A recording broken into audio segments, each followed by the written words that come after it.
이르되 내가 어찌하여 너에게 이렇게 행하였느냐 너가 어찌하여 그를 내 아내라고 내게 말하지 아니하였느냐 내가 어찌 그를 누이하여 내가 그를 데려다가 아내를 삼게 하였느냐 내 아내가 여가 있으니 이제 데려가라 하고 바로가 사람들에게 그의 일을 명함에 그들이 그와 함께 그의 아내와 그의 모든 소유를 돌려왔더라. 아멘. 네. 오늘 말씀의 제목은 부르심대로 사는 원리입니다. 부르심대로 사는 원리. 한번 따라 볼까요? 부르심대로 사는 원리. 네. 우리 인생에는 다 살아가는 방식이 있고 원리가 있죠. 우리가 어떻게 방법을 따라 살아가느냐에 따라서 우리의 인생이 많이 달라지는 것. 사람들마다 방식이 다 있어요. 자기가 살아온 경험대로 또 아는 지식대로 정보대로 여러 가지 많은 이 방식들을 가지고 살아가잖아요. 유튜브에 보면은 엄청난 정보들이 막 쏟아져 나옵니다. 사람들이 궁금하면 옛날에 네이버한테 물어봤어요. 네이버 알죠? 저는 이제 구글링을 많이 하는데 그러니까 모든 질문들에 대한 답이 다 있어요. 자기가 좀 모른다 그러면 찾아보는 거예요. 그리고 거기서 알려주는 방식. 또 우리가 요리를 할 때에도 유명한 셰프의 레시피를 다 배우잖아요. 그래서 뭐 유튜브를 찾아본다든지 뭘 찾아봐가지고 그걸 또 다 보고 그 원리대로 하는 거예요. 그러니까 지금은 우리가 살아가는 데 있어서 잘 몰라요. 이런 거 없어요. 전문가도 한 10년 그 분야에 있으면 전문가라고 하는데 지금은 그런 게 아니라 그냥 유튜브에 물어보면 전문가 되는 거예요. 지금. 네이버에 물어보면 다 전문가 됐어요. 그러니까 어떤 사람이 20년 동안 연구해오는 그런 내용들이 지금은 우리가 검색만 하면요 다 찾아볼 수 있어요. 옛날에는 도서관에 가서 논문을 봐야 되는데 지금은 그럴 필요가 없잖아요. 논문도 다 볼 수 있어요. 다 뜹니다. 웬만한 도서관, 대학교 도서관 다 지금 온라인으로 연결돼 있어가지고 자기가 원하는 거는 다 찾아볼 수 있어요. 그러니까 지금 누가 전문가냐? 누가 그 분야의 전문가냐? 예, 그냥 학위 없어도 계속 10년 동안 파면 전문가 됩니다. 유튜브 10년 해도 전문가 돼요. 제가 여행하는 유튜버 되게 유명하더라고요. 우리 여러분들이 아는 보니안 빠니보트 보니안이 아니구나. 빠니보트인가요? 그게 또 몇 명 있더라고요. 되게 유명한. 그 사람은 어떤 여행사보다도 전문가예요. 어떤 여행사의 가이드보다도 전문가예요. 오히려 다른 여행사 가이드는 안 가본 데도 있을 거 아니에요? 이 친구들은 오지도 가더라고요. 오지. 나 뭘 봤냐면 잠깐 봤는데 모리타니 알죠? 모리타니의 기차 위에서 그냥 타고 가는 거예요. 근데 그게 불법이 아니래요. 그 나라는 그냥 사람들이 자리 없으면 기차 위에서도 타고 가는데 빨리 가는 건 아니겠죠. 근데도 거기에서 5시간인가 6시간 기차 위에서 타고 가는 거예요. 이 친구가 처음에는 신기해서 그거를 도전해서 탔는데 5시간, 6시간 기차 위에서 의자가 아니고 허리가 나간다고. 허리가. 여러분들 절대 이거 하지 마세요. 얘기를 해주더라고요. 누가 그 짓을 하겠어요? 그죠? 혹시라도 그 유튜브를 보고 한번 해볼까? 모험심이 강하고 호기심이 있어가지고 한번 해볼까? 이런 친구들 그 친구의 유튜브를 보면은 안 하죠. 저거 하면 허리 나가는구나. 보기에는 재밌어 보여도 그렇구나. 그러니까 지금은 궁금하면은 다 찾아보면 다 알 수 있어요. 모든 일이 있습니다. 방식이 얼마나 많은지. 이게 맞다 저게 맞다 할 수도 없어요. 케이스 바이 케이스로 다 그 상황에 맞게 뭔가 방식들이 다 있어요. 사람들이 지금은 방식의 홍수 시대에 살고 있지 않나 그런 생각을 해봅니다. 근데 우리가 살아가는 그 모든 방식이 다 유익한 건 아닌 것 같아요. 안 해도 되는 거, 그 모리타니에 기차 타고 가는 거 안 해도 되잖아요. 그 사람이 고생하는 분이 우리 보고 재밌다 하면 끝나는 건데 꼭 해야 직성이 풀리는 사람도 있죠. 성격적으로 그런 사람도 있어요. 제가 옛날에 그랬어요. 제가 옛날에 어디 가면은 바른 길로 안 가고 꼭 담을 타든지 위험한 대로 그거를 누가 또 다녔더라고요. 제가 그랬어요. 뛰어내리고 그랬습니다. 어쨌든 좋아요. 그게 이제 또 어떤 도전 의식을 또 주는 거예요. 사람 도전해야 되잖아요. 도전. 그래야 뭔가 새로운 것도 열리고 새로운 방식들을 사람들한테 좀 소개하고 모든 일들에 이런 원리가 있다는 것을 우리가 압니다. 그래서 근데 그 원리마다 우리에게 유익한 거냐 그렇지 않느냐 이것을 분별하는 게 되게 중요한 것 같다는 생각이 듭니다. 근데 우리가 성경에 보면은 인생 살아가는 이 원리를 하나님이 우리를 만들어 놓으시고 그냥 야 그런 거 없어 그냥 니들이 원하는 대로 살면 돼가 아니라 하나님이 우리를 만드시고 그 만든 모든 피조물은 그것을 만든 창조자의 이 동기 말하자면 원리가 있다는 것을 우리가 알아야 됩니다. 그 모든 피조물은 그 하나님 창조자가 의도한 원리대로 살아가게 돼 있어요. 근데 우리 살다 보면 잊어버리잖아요. 나는 원숭이 돼서 내가 됐는데 진화론 믿는 사람들도 진화론도 나름대로 원리가 있어요. 마구잡이식이 아닙니다. 인간들이 만들어 놓은 가상이지만 지들이 만들어 놓은 원리가 있단 말이에요. 근데 실제로 우리는 원수가 돼서 내가 된 게 아니잖아요. 하나님이 지금 뉴스를 잠깐 봤는데 엄청난 분이 지금 그 인사청문회를 받고 있어요. 이분이 그 민주당 쪽에서 질의를 하는 거예요. 그 사람이 사상 검증한다고 진화를 어쩌고 얘기했는데 난 창조론을 믿습니다. 나는 동성애 반대합니다. 대놓고 막 얘기하더라고요. 이름이 안창호입니다. 안창호. 엄청나요. 어르신인데 눈 하나 깜짝 안 흔들리고 자기의 신앙관을 그대로 다 얘기해요. 저는 깜짝 놀라 그런 분을 봤어요. 옛날에 이명박 대통령이 서울시가 할 때, 시장 할 때요. 그때 뭐라 그랬습니까? 어느 기독 집회 가가지고 서울시장 할 때예요. 서울시를 하나님께 드리겠습니다. 이거 했단 말이에요. 그게 그냥 엄청나게 문제가 돼가지고 그 반대쪽에서 그거 가지고 계속 공격했잖아요. 그거 쏙 들어갔거든요. 그 이후로 자기의 신앙을 이렇게 당당하게 말하는 사람 처음 봤어요.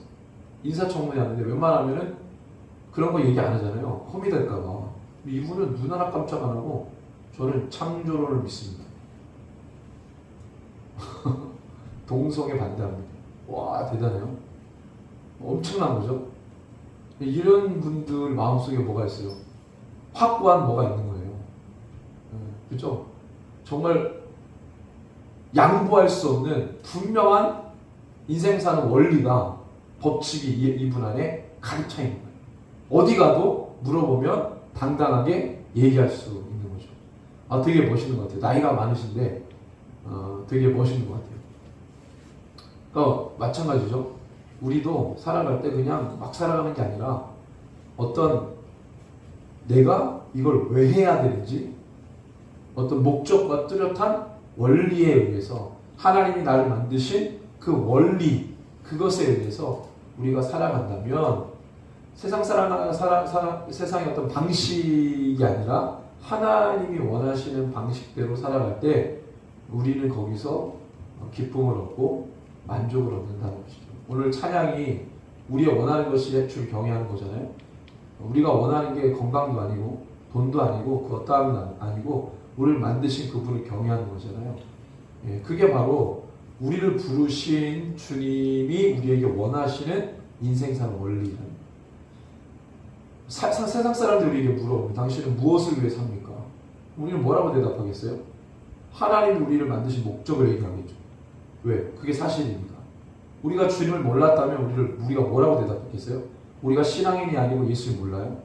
기독인이 아니고 크리스찬 아니면 세상 사람들한테 물어볼 때 당신은 왜 삽니까?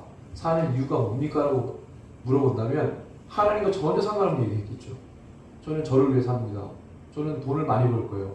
어떤 연예인이 나 혼자 산다에 보니까 100억 얘기를 하던데 사람들이 100억을 위해 삽니다. 그러는데 자기는 200억을 위해 산다는 거예요. 그 사람 삶의 목적은 200억이에요. 200억. 그 연예인. 자기는 돈을 벌고 하면 모든 목적이 200억을 벌기 위해서. 사람이 100억을 벌면 모든 걸 다 하며 살 수 있대요. 100억. 그래서 그 사람은 그것 때문에 자기는 그의 2배, 200억을 위해 산다는 거예요. 그죠? 주님을 알지 못하면 그렇게 말하는 누가 그거 가지고 잘못했다고 하겠어요? 저기 돈 벌면 산다는데 그리고 돈을 많이 벌면 뭐든지 할 수 있다는데 지금 돈이면 다 되는 세상이니까. 근데 하나님을 알면 그렇게 대답했을 때 문제가 됩니다. 하나님을 사랑한다고 했을 때 그 대답은 심히 문제가 있는 거예요. 하나님을 믿는다고 했을 때 그 대답은 답이 아닌 겁니다. 우리 크리스찬들에게 물어봅니다. 당신 왜 삽니까? 오늘 찬양의 가사 우리는 그렇게 나와야 되는 거죠. 그래서 물질을 위해 살아간다? 그건 필요한 거지 중요한 건 아니기 때문에 그렇습니다. 필요한 건 없어도 산다는 거예요. 중요한 건 없으면 못 삽니다. 이 차이가 있는 거죠. 그래서 우리 인생에는 방향이라는 게 있다는 것을 알아야 돼요. 그렇죠. 우리는 이 문 밖을 나서면 어디론가 가게 돼 있어요. 아니 문을 열기도 전에 우리는 어디로 갈지 정하고 갑니다. 여러분 식당을 갈 때에도 어느 영상을 보니까 아주 재밌는 영상인데요. 직장 내에서 가장 큰 고민이 뭡니까? 신입사원한테 물어봐요. 뭐겠어요? 직장에서 제일 큰 고민이 뭐예요? 신입사원한테 물어봤습니다. 메뉴 정하는 거예요. 점심만 되면 직장 상사들이 오늘 뭐 먹을까? 꼭 물어보기를 신입사원한테 물어보네요. 누구야? 오늘 뭐 먹을까? 그러면 그 직장 상사들의 입맛을 다 알고 있어야 돼요. 그래서 모두가 만족하는 메뉴를 얘기해줘야 돼요. 그게 거기서 살아남는 법이라는 거예요. 얼마나 스트레스 받겠어요, 그죠? 그렇잖아요. 뭐 그게 못해? 아무거나 먹으면 어때? 잘못 얘기하면 찍힌다는 거예요. 아, 센스 없네. 뭐 이렇게 되는 거죠. 뭐 예를 들면 이런 거 있잖아요. 뭐 부장님이 야 오늘 우리 중국집 가자 그랬어요. 그럼 이제 뭐 되게 맛있는 고급 음식이죠. 사실 중국집 고급 음식이거든요. 가면 팔보채도 있고 되게 비싼 거 많잖아요. 근데 부장님 마음껏 시켜 이랬는데 부장님이 돈 쓰는 부장님이 나는 짜장. 그럼 이제 거기서 저는 팔보채요 이렇게 말할 수 있어요? 돈 내는 부장님이 짜장 얘기하면 저도 짜장이요. 거기서 곱빼기 이랬다가는 날아가는 거죠. 그냥 저도 짜장이요 이렇게 하면 짬뽕 아니면 짜장이죠. 네, 이게 고민이라는 거예요. 그러니까 우리는 가만히 생각해보면 모든 일에 다 방향이 있어요. 뭔가 해야 돼. 어디를 향해 있고 누구를 향해 있고 무엇을 향해 있어요. 그렇지 않은 게 없어요. 하다못해 편의점에 가가지고 뭐를 고르는 것도 마찬가지예요. 이걸 방향이라고 합니다. 방향. 근데 그 방향도 나에게 유익이 되는 게 있고 그렇지 않은 게 있을 수 있다는 거죠. 그래서 이 방향을 잃어버리면요 방황을 하게 된다. 그래서 인생에서 방향을 어떻게 설정하는지가 매우 중요합니다. 안 그러면 우리는 반드시 방황할 수 있기 때문에 그렇죠. 그래서 우리는 이것을 세상 사람들은 목적이라고 얘기합니다. 목적. 너 인생 사는 목적이 뭐야? 이렇게 얘기하는 거죠. 너 왜 사는 거야? 그 말을 한 단어로 정하면 목적이에요. 너 무슨 목적을 가지고 살아? 또 다른 표현으로는 우리는 어떤 단어에 익숙합니까? 비전. 다 똑같은 말이거든요. 너의 인생 목적이 뭐야? 또는 너의 비전이 뭐야? 그렇죠? 예. 우리는 오늘 제목을 빌어서 얘기한다면 이건 뭐예요? 부르심. 부르심이라는 단어는 세상에서 잘 쓰지 않죠. 우리에게 익숙한 단어입니다. 비전하고 부르심. 근데 비전보다는 부르심이라는 것 자체가 조금 더 적극적인 이유는 비전 그러면 내가 그냥 비전을 생각할 수도 있는 거예요. 성경적인 것이다 할지라도 목적은 세상에서 많이 쓰는 단어고요. 부르심이라는 단어는 왜 적극적이냐? 좀 더 목적이나 비전보다도 부르심 그러면 부른 사람이 있어요. 그렇죠? 비전 그러면 비전은 내가 생각하는 비전은 있을 수도 있죠. 누가 나한테 비전을 줬다 이것도 되지만 내가 생각하는 비전도 비전이니까. 근데 부르심은 불렀다는 주체자가 없으면 말이 안 되는 단어예요. 그죠?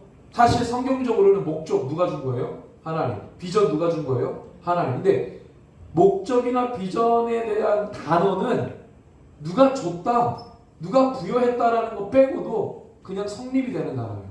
근데 부르심은 누가 불렀다라는 게 없으면, 전제가 없으면 성립이 안 되는 단어예요. 그래서 우리에게는 목적이나 비전이라는 개념도 괜찮지만 더 적극적으로는 성경적으로는 부르심이라는 게 맞아요. 너 인생 왜 살아? 너 너 인생의 목적이 뭐야? 너 비전이 뭐야? 라는 것보다 더 적극적인 거는 너 하나님이 왜 불렀어요? 너 인생에서 하나님 왜 부른 것 같아? 너 이 분야에서 하나님 왜 부른 것 같아? 너 이 직장에서 하나님 왜 부른 것 같아? 학교에서 너를 왜 부르신 것 같아? 교회에서 너를 왜 부르신 것 같아? 이런 부르심이라는 것은요, 목적이나 비전하고도 같이 쓸 수 있지만 더 분명하고 적극적이다. 그래서 오늘 말씀의 제목을 부르신 대로 사는 원리라고 정한 겁니다. 목적대로 사는 원리 이럴 수 있잖아요. 비전대로 사는 원리 이렇게 얘기할 수도 있잖아요. 아니요. 부르신 대로. 성경에 보니까 뚜렷한 목적에 살아가는 사람도 있어요. 비전을 따라 살아가는 사람도 있어요. 근데 목적이나 비전이라고 말하지 않습니다. 오늘은 부르심이에요. 부르심. 부르심이라는 단어로 이야기를 여러분들과 하려고 합니다. 부르심. 영어로 하면 콜링. 보통 콜링이라는 단어를 많이 쓰죠. 콜링, 부르심. 하나님 여러분들 왜 콜링하셨습니까? 옛날에 예수전도단에서 있을 때는 이 예수전도단에서 출판되는 책을 많이 봤어요. 콜링이라는 소명 이 책도 있습니다. 제가 그런 책도 이제 필독서라서 보고 그랬는데 오스기니스라는 분이 계세요. 그분이 소명이라는 책을 썼는데 예수전도단에서 권장도서를 좀 본 적이 있거든요. 모든 분야에서 하나님 우리를 불렀다는 거예요. 그분의 이야기예요. 성직자만 부른 게 아니에요. 하나님이. 크리스찬들만 부른 게 아니에요. 그런 부르심이 아니라 모든 직업군에 하나님이 너를 불렀다는 거예요. 그 자리. 우리가 누구를 만나러 가요? 그것도 소명이라는 거예요. 그 만남의 현장이 하나님이 너를 이곳에 있게 한 콜링이라는 거예요. 모든 곳에. 그런데 그게 무엇과 연결해요? 아니, 안 좋은 일이면 재수없어서 싫은 사람이면 괜히 만났어. 사모님 같은 경우 지금 막 일을 하는데 안 보고 싶은 사람 있잖아요. 나를 왜 여기에? 근데 오늘 말씀을 보면 그게 뭐예요? 부르심, 콜링이라는 거예요. 제가 군대 갔을 때 그런 생각 참 많이 했어요. 저도 군대 가면은 처음에 입소대대 가면은 딱 부모님하고 인사 나누고 돌아와서 건물로 딱 들어가는 순간 교관들의 눈빛이 다 바뀌어요. 그전에만 친절하게 되게 부드럽게 얘기하다가 이제 다 부모님들하고 인사 끝나고 연병장에서 건물로 들어가거든요. 다 늠름하게 딱 들어가요. 늠름하게 딱 들어가서 부모님들 안 보이는 그 딱 경계가 있어요. 딱 들어서자마자 쭈그려 앉아. 갑자기 분위기 이상해졌어. 목소리도 막 엄청나게 날카로워요. 그리고 막 갑자기 욕을 하기 시작해요. 욕, 엄청난 욕. 뭐 어마어마한 욕을 막 하는 거예요. 너희들은 쓰레기야부터 시작해가지고 너희들은 쓸모가 없어부터 인신공격. 그 다음에 우리가 보통 뭐 할 때 화가 나요? 욕 중에서 우리 뭐 청소년들 이런 거 부모님 욕을 뭐라 그래요?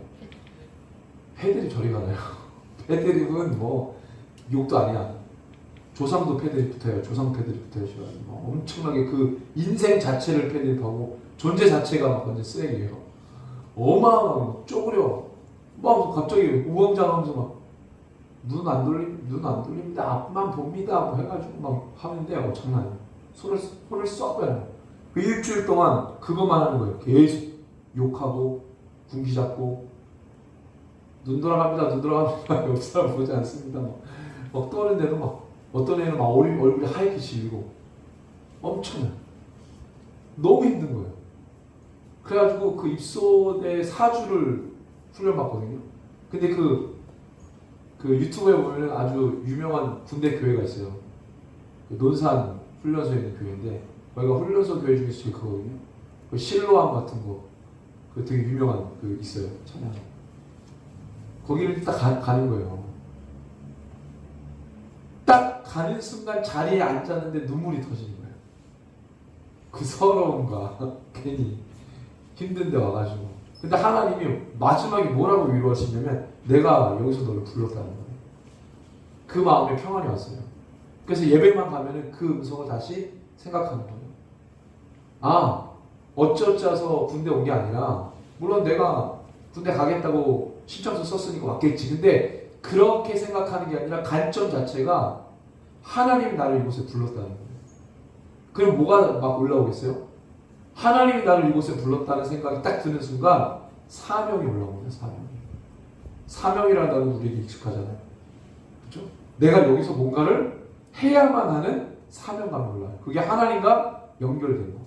어느 보직을 받아가지고 그 보직대로 2년 2개월을 보낸다가 아니라 그 보직은 보직대로 내가 역할을 하지만 하나님이 나를 이곳에서 하나님이 원하시는 일을 하게 하시겠구나.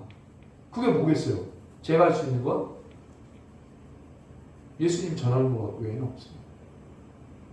아, 그걸 해야 되겠다. 훈련소에 있을 때부터 그걸 한 거예요. 너무 재밌었어요. 그리고 나니까 힘든 것도 별로 모르겠더라고요. 되게 힘들었지만 유익하고 재밌게 행복하게 군생활을 하는 거예요. 그러니까 우리가 이 부르심, 정말로 이 군대 가면은 별 이상한 놈들이 많거든요. 정말 정신, 얘가 어떻게 군대 왔지? 적성 검사할 때 이거는 완전히 이거는 아닌데 빠꾸 맞아야 되는데 그런 애들도 막 군대 와요. 전과자도 있어요. 전과 사실 못 오는데 얘가 소년원에 갔다 온 거예요. 그래가지고 막 자기 형이 그때 다행히도 그 친구는 이제 고문관 해가지고 교회에서 생활했는데 그 친구는 형이 그 전직 그 건달이었어. 조직이 있었던 형이. 근데 감사하게도 이 형이 조직을 일을 청산하고 목사님이 되셨어. 근데 이 조직 일을 할 때 이 친구 동생을 똘마니처럼 맨날 데리고 다닌 거예요.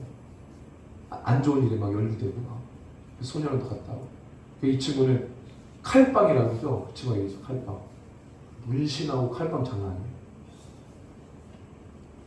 그때는 그런 친구들. 근데 형이 이제 목회자로 바뀌는 순간 이 친구도 되게 이제 그렇게. 근데 제가 볼 때는 약간 좀 떨어지는 친구였던 것 같기도 한데 어쨌든 그런 그 친구가 별의별 친구들이 다 있어요. 그런데 거기서 그런 친구들과 군생활하면서 하나님의 부르심을 좀 기억하고 생각하고 그러면서 군생활을 했던 것 같아요. 우리가 어느 자리에 가든지 이 부르심, 지금 서울 가가지고 청소년 건강지도사 이거 지금 교육을 받고 있잖아요. 가면서 늘 생각해요. 하루도 안 빼놓고 서울 갈 때는 하나님이 나를 이 자리에 부르신 콜링, 목적, 이유 이걸 계속 생각해요. 그렇지 않으면 마음이 힘들어질 것 같더라고요. 그러다 보니까 다시 한번 하나님이 새롭게 뭔가를 끌고 가신다는 기대감이 생겨요. 그러니까 이 부르심 하나 때문에 많은 것들이 바뀌어지기 시작하는 거예요. 우리가 그것을 분명히 안다면 되게 좋을 것 같다는 생각이 듭니다. 우리 주빈이 같은 경우도 이제 드럼하고 가잖아요. 네, 그냥 간 게 아니에요. 그 학원 안에서 하나님이 나를 부르신 콜링. 이거를 생각해야 돼. 어느 자리에 가든지. 똑같습니다. 우리 GV 성교회도 마찬가지입니다. 같이 하는데 그냥 하는 게 아니라 가서 하나님이 나를 이곳에 부르신 그 목적 이유를 발견해요. 그래야 우리가 그것을 마음을 들여서 그 또한 사명을 같이 공유하면서 그 일을 해나갈 수 있는 것이죠. 성경에 보면 이 부르심, 소명받은 자들의 스토리가 나오는 거예요. 사실 그거예요. 처음에 하나님께서 모든 아담에게 주신 부르심이 있어요. 1장 28절이잖아요. 창세기 1장 28절에 여러분이 기억하죠? 생육, 번성, 충만, 정복, 다스림. 이거를 창세기 1장 28절에 모든 아담은 사람이라는 뜻입니다. 아담 히브리어인데 사람이라는 뜻이에요. 모든 아담, 모든 사람에게 주신 DNA로 우리에게 부여해 주신 그 부르심이 바로 생육, 번성, 충만, 정복, 다스림 이 5가지.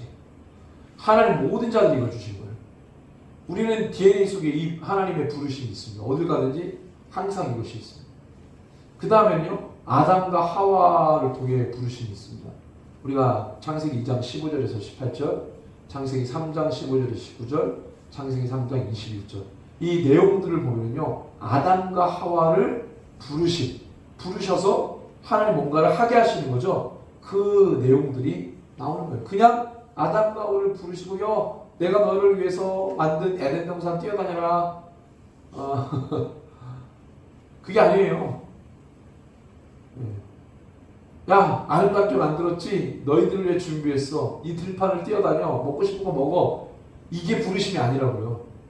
저 말씀에 보면은 아담과 하와를 부르셔서 하나님이 하게 하시는 정확한 내용들이 나옵니다. 그것은 아까 모든 아담에게 주신 1장 28절을 뭐예요? 성취하는 거예요. 이루는 거예요. 집행하는 거예요. 내가 그래서 하는 겁니다. 아담과 하와가 죄 짓기 전에 죄 지은 이후. 저 말씀이에요. 우리는 아담과 하와가 죄를 짓기 전에도 죄를 지은 이후에도 하나님이 그들을 동일하게 부르시거든요. 죄를 짓기 전에 당연히 부르셨죠. 죄 지은 이후에도 버리신 게 아니라 뭐예요? 부르세요. 계속 부르세요, 하나님. 그리고 아담과 하와는 계속 그것을 부르심에 응답합니다. 처음에는 조금 죄송했죠. 그렇지만 하나님 다시 한번 그들에게 가죽옷을 지어 입히시면서 그 부르심 콜링에 응답하게 만들죠. 그리고 그들은 늘 하나님과의 만남을 무엇을 통해 만납니까? 번제라는 예배를 통해 만나는 것이죠. 그것을 통해 하나님 우리를 왜 불렀는지를 다시 기억하는 거예요. 그 예배가 없으면 하나님을 잊어버리겠죠. 하나님을 만나야 되는 그 장소와 시간이 너무나도 중요했어요. 죄를 짓기 전에는 그런 거 상관없죠. 하나님과 대화하는 게, 소통하는 게 예배였기 때문에. 그분을 느끼고 그분이 나에게 부여해 주신 능력을 발휘하는 게 그냥 예배하는 거였어요. 근데 죄를 짓고 난 후에는 아니에요. 그런 능력을 다 상실해버렸어요. 그런 관계가 다 깨져버렸어요. 이제는 우리가 자연스럽게 하나님을 느낄 수가 없어요. 그냥 그때는 하나님 부르지 않아도 하나님과 소통하는 그런 원활함이 있었는데 지금 그러지 않아요. 시간이 필요하고 장소가 필요하고 방식, 하나님이 알려주신 그것이 필요합니다. 그것대로 살아가야 되는 시대가 열려버린 거예요. 왜? 죄가 들어온 이후에. 그래서 아담과 하와의 부르심은 죄를 짓고 난 이후에는 하나님이 알려주신 번제라는 예배를 통해 이어갈 수 있는 거예요. 그리고 그것을 생각하고 기억하며 다시금 결단할 수 있는 거죠. 그 아담과 하와의 그 부르심을 누구에게 가르쳐 줍니까? 예배 방식부터 해가지고 다 모든 걸 다 자녀들에게 알려줬겠죠. 자녀들은 어느 상황에 있더라도 하나님이 알려주신 처음에 그 예배 방식을 고수해야 돼요. 자기 인생에 따라서 내가 만든 방식대로 예배를 드리면 안 되는 거예요. 왜? 죄가 들어온 이후에는 그 방식은 깨져버렸어요. 나에게 주어진 상황에서 내가 마음대로 주님 앞에 나아가도 주님이 다 받으신다는 방식은 죄가 들어오기 이전에 에덴 동산에서 하나님과 교제했던 아담과 하와에게 주어진 방식이고요. 죄가 들어온 이후에는 그 방식은 깨졌어요. 그래서 가인과 아벨의 부르심은 뭡니까? 한번 볼까요? 창세기 4장 1절에서 5절. 이들도 부르심이 있습니다. 창세기 4장 1절에서 5절.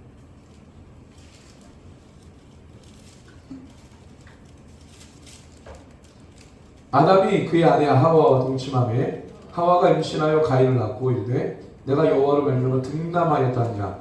그가 또 가인의 아우 아벨을 낳았는데 아벨은 양치는 자였고 가인은 농사하는 자였더라.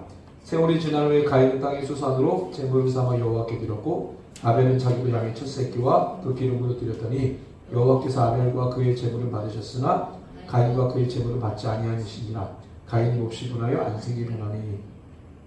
여기서 가인과 아벨의 부르심은 뭡니까? 저들의 삶은 방식이 달랐죠. 삶의 방식이 달라요. 가인은 농사 짓는 사람의 방식이었어요. 아벨은 양을 치는 자의 방식이었어요. 삶의 방식이 농경과 목축은 완전 다른 거예요. 삶의 방식 자체가 달라요. 농경 문화와 여기 유목 문화는요 완전 달라요. 삶의 방식 완전 문화와 문명 자체가 달라요. 방식, 삶의 방식도 다릅니다. 근데 이들이 농사하는 문화와 농경 문화와 유목 문화, 가축 문화, 이 가축을 기르는 유목 문화하고 다르지만 다르다고 이들이 그렇게 따로 떨어져서 살았던 게 아니잖아요. 삶의 방식은 다르지만 이들을 하나로 묶을 수 있는 영적 원리, 부르심은 뭐에 있어요? 예배예요, 예배. 예배는 똑같습니다. 예배 방식이 달라지잖아요. 예배 방식은 반드시 피해 제사를 드려야 돼요. 이때는 원래 모든 예배의 원형은 피해 제사입니다. 올라요. 번제예요. 번제. 하나님이 아담과 하와, 범죄한 아담과 하와에게 알려주신 예배예요. 이게 원형입니다. 올라의 예배가. 이 아담과 하와, 범죄한 아담과 하와가 이 번제 예배를 시작하면서 날마다 하나님의 이름으로 죄를 씻고 나아가는 삶의 방식이 되어야 했어요. 이 방식을 누구에게? 자녀들에게 가르쳐 주는 거죠. 자녀들도 뭐 해야 돼요? 아담과 하와, 어머니, 아버지, 부모님이 그랬듯이 본인들도 하나님이 가르쳐 주신 번제, 올라의 예배를 드려야 돼요. 자기네 삶의 방식, 내가 살아가는 방식이 이건데 난 이것대로 할게. 안 돼요. 그건 너가 살아가는 방식이고 하나님을 예배하는 방식은 하나님이 가르쳐 주신 방식으로 예배하는 거예요. 그래서 가인과 아벨은 각기 다른 영역에서의 부르심이 있었어요. 농경은 뭐예요? 그때 이때 당시의 주식은 뭡니까? 이때 당시의 주식은 육식이에요? 채식이에요? 채식이에요. 가인과 아벨의 부르심이 달라요. 왜요? 보세요. 그들의 삶의 방식 때문에 그래요. 가인은 농경민이죠. 이때 당시의 주식은 채식입니다. 육식이 아니에요. 하나님 육식을 열어놓은 건 노아 홍수 이후부터예요. 그러니까 이때 당시에 먹거리는 누구로부터 공급이 돼요? 가인을 통해 공급이 돼요. 가족들에게. 그러면 아벨은 양치는 자였잖아요. 목축하는 자예요. 유목민이죠. 유목민이라기보다 목축하는 자인데 이 사람은 그 양쳐가지고 뭐예요? 제사. 그 양은 먹지 않는 건데 관상용으로 기르는 게 아니잖아요. 오늘도 털이 북실북실하네. 이걸라고 한 게 아닙니다. 그거는 하나님 앞에 제사 드리는 거. 그러면 아벨의 부르심은 뭐예요? 제사를 드리기 위해 제물을 제공하는 자예요. 그 부르심을 위해서 하는 거예요. 가인과 아벨의 부르심이 달라요. 하지만 이 둘은 예배는 똑같이 드려야 돼요. 가인은 먹거리를 제공하는 채식 농경민이었지만 예배는 뭘로 드려야 돼요? 번제로 드려야 돼요. 아벨은 말할 것도. 아담과 하와는 번제로 예배 드리고. 근데 가인이 깨버리는 거죠. 내가 먹거리를 제공하는데 이것들이 하나님 제가 지금 이거 농사 안 지으면 못 먹어요. 여러분들 농사 지을 때 농부의 역할도 크지만 제일 큰 역할을 하는 게 뭡니까? 날씨적 기후. 그럼 날씨 기후 환경 누가 주장합니까? 하나님이요. 그걸 잊어버리는 거죠. 자기가 농부로서 파머인데 농부로서 자기가 가꾸고 다 하니까 본인이 한다는 줄 착각하는 거죠. 아니에요. 양치는 것도 마찬가지예요.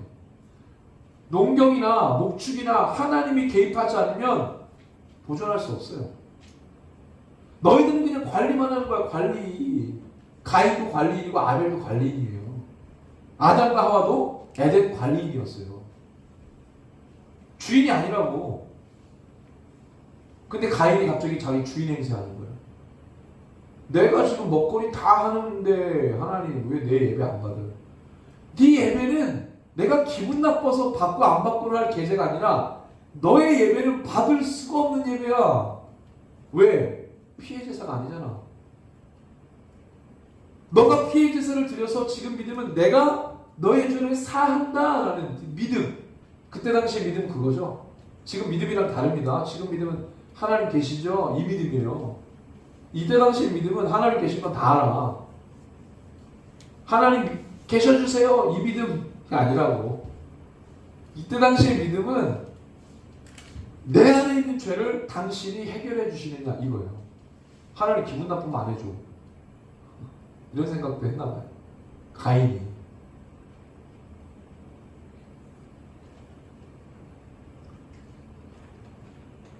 우리가 생활은 달라도요.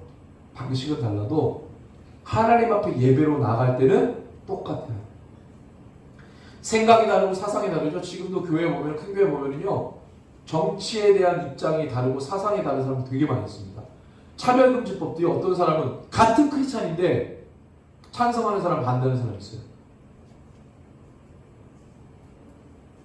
같이 하나님을 믿는데 살아가는 방식도 다 달라요. 당연히 다르죠. 생각도 달라요. 다르죠, 당연히. 인생 사람은 다 다른데. 그렇지만 예배를 드리러 오는 이 자리에서는요, 똑같아야 되는 거예요. 하나님에 대한 마음이나 복음에 대한 마음이나 복음에 대한 이해도나 내용은 똑같아야 돼요. 그게 다르면 예배받지 않습니다. 가인과 같은 예배자는 절대 예배를 받을 수가 없어요, 하나님이. 왜? 가인과 같은 사람은 자기가 생각하는 그 생각, 개념, 방식, 그걸로 예배를 드리려고 하니까. 너가 그 생각을 갖는다 할지라도 그게 하나님 앞에, 말씀 앞에, 복음 앞에 아니면 그게 회개거리가 되는 거고, 그렇게 해서 회개함으로 나가야 하나님 너의 예배를 받는 거지. 너는 예수님 믿는다고 하면서 왜 차별금지법 찬성하냐? 말이 되냐 이게. 가인과 같은 예배자예요. 그리고 자기가 그게 안 받아들여지면 가인처럼 어떻게 돼요? 그런 사람들 화를 냅니다. 진짜 그래요. 이게 가인과 아벨 때만의 얘기가 아니라 지금도 버젓이 일어나고 있어요. 예배자들 가운데 가인처럼 내가 이렇게 예배 드리는데 왜 안 받아요? 왜 이 예배가 왜 나 같은 사람은 나쁘다고 말해요? 왜 아니라고 말해요? 화내는 거예요. 가인처럼. 너한테 화를 내는 게 아니야. 너가 하나님을 바라보는 예배 방식, 하나님 앞에 나아가는 방식 자체가 하나님이 받을 수가 없는 예배야. 그 자체가 속상한 거야. 라는 것이죠.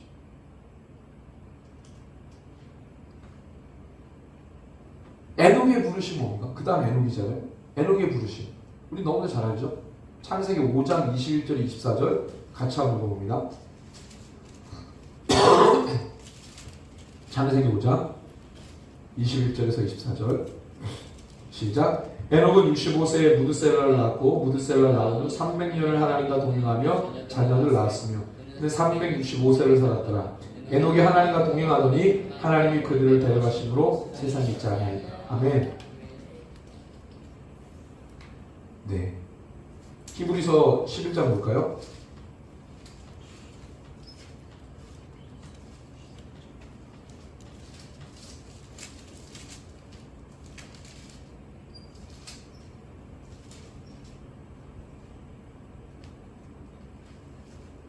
(5절) 시작. 믿음으로 에녹은 죽음을 보지 않고 옮겨졌으니 하나님이 그를 옮기심으로 다시 보이지 아니하니라. 그는 옮겨지기 전에 하나님을 기쁘시게 하는 자라는 증거. 자, 창세기에서는 하나님과 동행한 에녹, 히브리서 기자는 에녹을 뭐라고 그래요? 하나님을 기쁘시게 했던 믿음 있는 에녹. 유다서를 한번 가볼까요? 유다서. 계시록 바로 전에 있습니다. 유다서 14절부터 16절 같이 읽습니다. 아담의 7대손 에녹이 이 사람들의 대하여도 예언하여 이르되 보라 주께서도 수많은 거룩한 자와 함께 임하셨나니 이는 무사람을 심판하사 모든 경건하지 않은 자가 경건하지 않게 행하는 모든 경건하지 않은 일과 또 경건하지 않은 죄인들이 주를 거슬러 한 모든 완악한 말을 말미암아 그들을 정죄하려 하시리라 하였느니라. 이 사람들은 원망하는 자며 불만을 토하는 자며 그 정욕대로 행하는 자라. 그 입으로 자랑하는 말을 하며 입을 아첨하는 자들을 하나님 앞에 고발했다는 거예요. 누가? 에녹이. 보통 그래서 에녹이 무슨 역할을 했다는 거예요? 선지자 역할. 그럼 한번 이 세 가지 창세기, 히브리서, 유다서에 있는 내용을 도합하면 에녹의 부르심은 뭡니까? 불의한 시대에, 완악한 시대에 그 아들이 무드셀라인데 아들의 이름을 무드셀라로 지을 만큼 이제 세상의 끝이 오면 하나님 심판한다라는 이름의 뜻이잖아요. 무드셀라 아들 이름을 그렇게 지었어요. 자기는 선자같이 살았고 300년 동안 낳은 아들의 이름을 그렇게 예언적으로 이름을 지었어요. 에녹의 부르심은 불의한 시대에, 불법이 난무한 시대에, 하나님을 경외하지 않는 시대에 하나님을 믿는. 자 보세요. 이때 에녹 시대와 가인과 아벨 시대가 믿음에 대한 이해가 좀 다르죠. 왜요? 가인과 아벨 때는 죄가 그렇게 막 관영하지 않았어요. 이때는 하나님을 불신하는 시대가 아니에요. 근데 에녹 때 와서는 하나님을 불신하는 시대가 되어버렸어요. 그러니까 이때의 믿음은 뭐예요? 하나님의 존재를 증명하는 믿음이에요. 가인과 아벨 시대의 믿음과 달라요. 에녹 때 와서는 7대손이잖아요. 7대손 에녹 때 와서는요, 하나님의 존재를 증명하는 시대입니다. 에녹은 그러면 어떤 방식으로 하나님의 존재를 증명해요? 그 시대의 모든 죄의 불의함을 고발하는 거예요. 하나님께 고발하는 거예요. 그 일을 300년 동안 함께하며 믿음 있는 자, 그 자체로 하나님을 기쁘시게 하는 믿음 있는 자라는 칭함을 받았다는 거예요. 그게 에녹의 부르심이에요. 우리도 마찬가지예요. 우리가 에녹의 부르심대로 산다 그러면 이 방식인 거죠. 지금 우리가 에녹의 부르심이 필요한 시대인 것 같아요. 가인과 아벨도 마찬가지겠지. 그때는 예배가 중요한, 예배의 방식, 어떤 예배가 하나님 앞에, 이런 부분들. 에녹은 예배라기보다는, 예배 부분에서라기보다는 뭐예요? 이 시대를 어떻게 바라보는가. 그리고 하나님의 이 예언, 마지막에 주님이 하시고자 하는 그 일에 얼마나 적극적으로 동참하는가. 이게 중요한 거예요. 그게 그 삶의 방식을 만들어요. 그래서 그리스도인들이 그냥 무늬만 그리스도인이 아니라 정말 뼛속까지 그리스도인이고 복음과 말씀을 다 믿는 그리스도인이라면 삶의 방식이 어떻게 되세요? 세상 사람과 다르잖아요. 시대를 보는 눈도 달라요. 에녹처럼 본다니까요. 시대를. 완악하고 폐역하고 정말 하나님 마지막에 심판하실 수밖에 없는 그 관점으로 이 시대를 바라본단 말이죠. 자, 그 다음에 노아의 부르심. 에녹 다음에 노아잖아요. 노아의 부르심 뭐예요? 우리가 잘 아는 대로 창세기 6장 13절에서 17절에 보면은 방주를 지으라고 하시잖아요. 방주를 짓는 부르심이에요. 이 마지막으로 이건 뭐예요? 하나님의 심판을 준비하는 부르심이에요. 이 시대는 어떤 시대입니까? 노아의 시대죠. 노아가 방주를 지어야 되는 세기말적인 시대예요. 말세지말의 시대예요. 마지막의 시대라는 거죠. 노아가 방주를 지을 때는 무드셀라가 죽기 직전 끝물에 진짜 말세지말이죠. 무드셀라는 969살 거의 천수를 누리면서 하나님의 심판을 선포해 왔어요. 그 마지막에 무드셀라의 마지막은 누가 살았습니까? 누가 사는가 했어요? 노아잖아요. 무드셀라가 죽는 해에 노아 홍수가 났습니까? 그죠? 그게 노아 600세 되던 해입니다. 무드셀라가 969살이 되는 해가 노아가 600세 되던 해예요. 그때 노아 홍수가 난 거예요. 무드셀라는 그래서 죽은 거예요. 자, 보세요. 하나님이 무드셀라는 방주에 들어가지 않게 했어요. 그쵸? 왜? 무드셀라가 폐역해서 물심을 받았습니까? 아니죠. 방주에 들어간 사람은 무드셀라는 의로운 사람이라 할지라도 노아 가족 만들었어요. 근데 하나님 왜 무드셀라는 의인이라고 말하지 않고 왜 노아만 얘기했을까요? 방주 때문에 그렇습니다. 방주. 무드셀라도 사실 무드셀라는 노아의 할아버지인데 노아의 아버지가 라멕이잖아요. 그죠? 그러니까 이런 노아 패밀리에서 노아하고 자녀와 아내만 8명이 방주에 들어갔어요.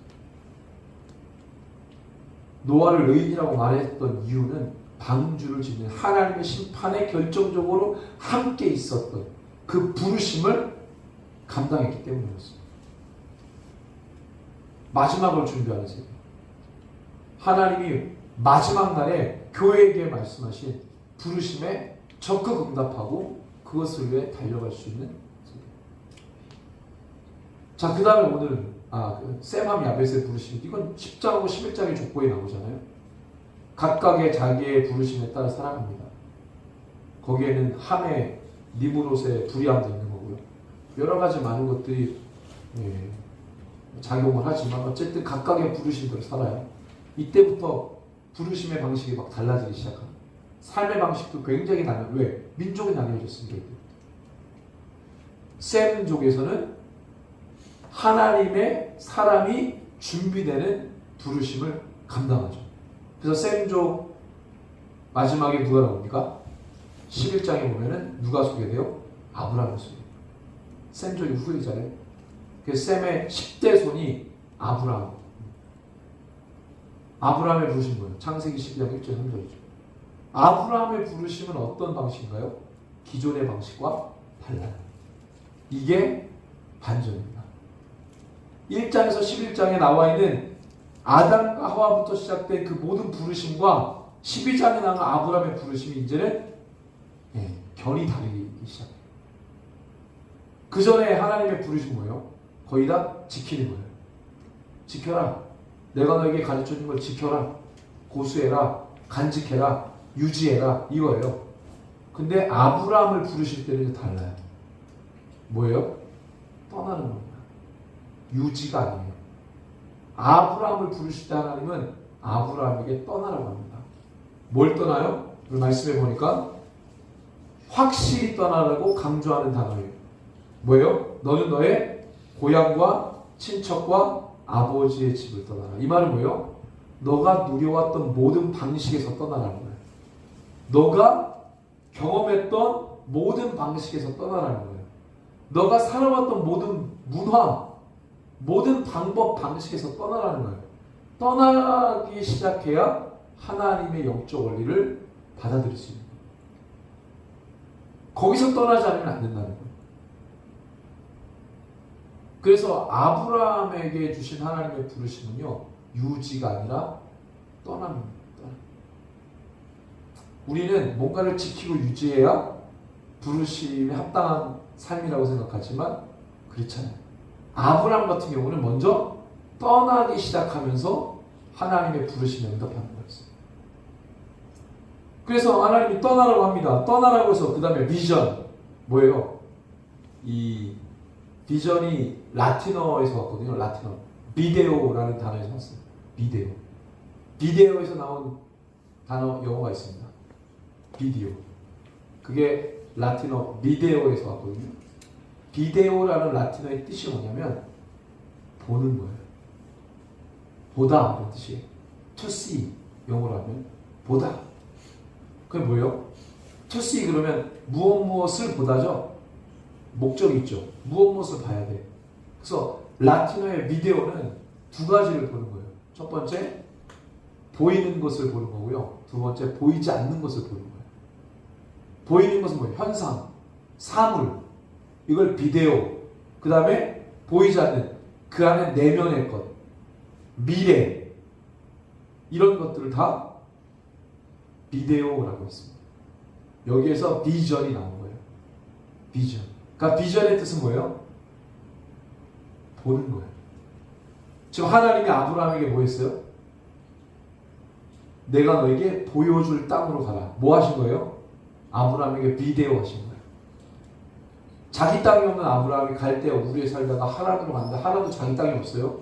근데 하나님이 아브라함에게 뭘 보여주시는 거예요? 내가 너에게 땅을 주겠다. 땅을 보여주겠다. 그럼 하나님 정도가 되는 분이 아브라함에게 땅을 보여준다 그러면 어느 정도의 땅을 보여줘야 돼요?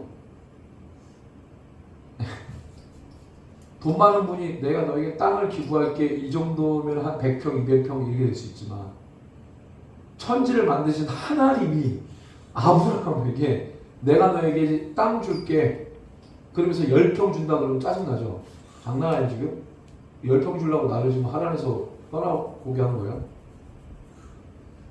사이즈가 어느 정도 돼야 여러분 동의하겠어요? 한 1000평? 에이 1000평 10,000평?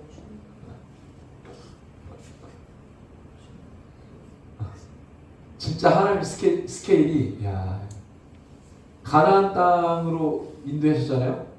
내가 너에게 줄 땅, 보여줄 땅, 줄 땅이에요. 너에게 보여줄 땅. 가라.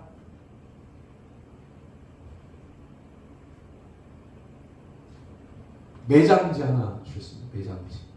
무덤 쓸 매장지.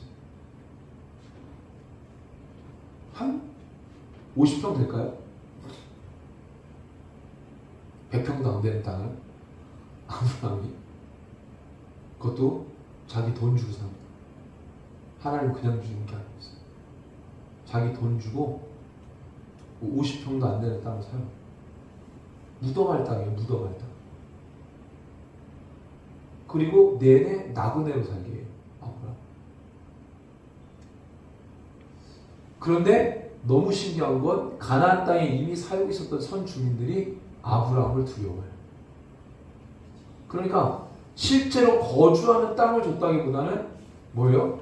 가나안의 문명 자체를 아브라함에게 줘버린 거예요. 가나안의 모든 삶의 방식을 하나님을 믿는 아브라함 앞에 꿇게 만든 거예요. 가나안 땅에서 주인으로 살았던 모든 선 주민들을 아브라함에게 무릎 꿇렸잖아요. 하나님이 보여준 건 이 방식입니다. 진짜 아브라함이 너한테 10,000평 줄게. 10,000평 경계석 세워. 네 땅에 이런 방식이 아닌 거예요. 가나안의 모든 문명을 아브라함 앞에 굴복시키고 하나님 말씀 한 번에 하나님에서 그냥 떠나왔잖아요. 그렇게 하나님을 순종하고 경외했던 아브라함에게 가나안 땅 전체가 무릎 꿇리게 만드는 방식이에요. 그 땅을 아브라함에게 보여줘요. 자, 그러면 하나님이 하나님에서 불러냈으니까 가나안으로 오면 탄탄대로해야 되잖아요. 말씀을 보니까 그게 아니에요. 갔더니 가나안 땅에 풍년이 아니라 뭐가 들어요? 기근이 듭니다. 흉년이 들어요. 가뜩이나 척박한 땅인데 기근이 들으니까 더 살 게 없죠. 하나님이 보여준 땅은 그 땅인데 그 땅을 거쳐서 어디로 가요? 흉년이 드니까 애굽으로 가잖아요. 애굽은 풍년의 땅입니다. 하나님이 주신 땅이 아니죠. 하나님 약속한 땅이 아니에요. 아브라함이 연약한 여기 있습니다. 하나님이 보여준 땅이 아닌 땅을 갔을 때 아브라함은 자기 방식이 살아나기 시작해요. 갈대아 우르를 떠나면서 버렸던 그 방식을 다시 가져오게 됩니다. 자기 아내를 아내라고 말하지 못하고 누이라고 말해요. 원래 친척이에요. 사라는 누이가 맞아요. 친척이랑 결혼했습니다. 그때는 그렇게 할 수밖에 없었어요. 종족 보전을 위해서. 어쨌든 근데 그 방식을 가져오죠. 그랬을 때 하나님이 그걸 좋게 보지 않았어요. 그런데 하나님이 아브라함에게 뭐 어떤 축복을 주십니까? 3절이죠. 같이 한번 읽습니다. 시작. 너를 축복하는 자에게는 내가 복을 내리고 너를 저주하는 자에게는 내가 저주하리니 땅의 모든 족속이 너로 말미암아 복을 얻을 것이니라 하십니다. 하나님이 이걸 아브라함에게 증표로 주세요. 아브라함이 애굽에 내려가서 자기 아내 사라를 누이라고 거짓말을 했지만 그래서 그것 때문에 애굽 왕이 범죄할 뻔했잖아요. 범죄하진 않았지만 범죄할 뻔했어요. 그래서 그 불만을 아브라함에게 토합니다. 하지만 아브라함에게 해코지는 안 해요. 네, 자기의 잘못을 시인하고 아브라함 가족을 보냅니다. 그냥 보내지 않아요. 어마어마한 물질을 줘서 보내요. 하나님이 하신 일이죠. 아브라함이 실수했다 하더라도 하나님이 아브라함에게 본질적으로 주신 축복을 뺏어가진 않아요. 그 상황에서도 애굽의 왕은 자기의 잘못을 시인하고 아브라함은 그것을 인정하고 그리고 나올 때는 하나님이 아브라함에게 큰 재물을 줘서 나가게. 그러니까 우리가 철저하게 가나안 땅이 하나님이 보여주신 땅인데 그 땅에 기근이 든다 해서 애굽에 가면 우리는 옛날 방식을 가져올 수밖에 없는 것이죠. 그러면 애굽에 내려가지 않고 가나안 땅에 살았다 그러면 하나님이 굶겨 죽였을까요? 그러진 않았겠죠. 역사에 가정은 없다고 하지만 아브라함이 믿음 지키고 흉년이 들어서도 가나안 땅에 있었다면 하나님에서 옛 방식을 가져오지 않았을 거예요. 하나님은 그의 믿음을 보고 반드시 반전의 기적을 허락하셨어요. 하지만 세상은 그렇지 않죠. 연약하고 죄 많고 흠이 있어요. 하지만 하나님이 그것을 지적하시기보다는 하나님이 아브라함에게 원하시는 앞으로의 일이 있기 때문에 그 대의를 위해서 하나님이 이 부분을 용서하십니다. 그러니까 하나님은 우리에게 약속하신 것을 반드시 이루시는 거죠. 그래서 나의 계획이 중요한 게 아니라 누구의 계획이 중요해요? 주부님의 계획이 중요해요. 하나님은 당신이 만들어 놓은 계획을 이루시기 위해서 계속해서 우리의 연약함에도 불구하고 실수에도 불구하고 그것을 다듬어 가시면서 그분의 계획 안으로 끌고 가십니다. 그래서 결론은 뭐예요? 하나님이 가르쳐 주신 부르심의 원리대로 살아가는 것이 복이라는 겁니다.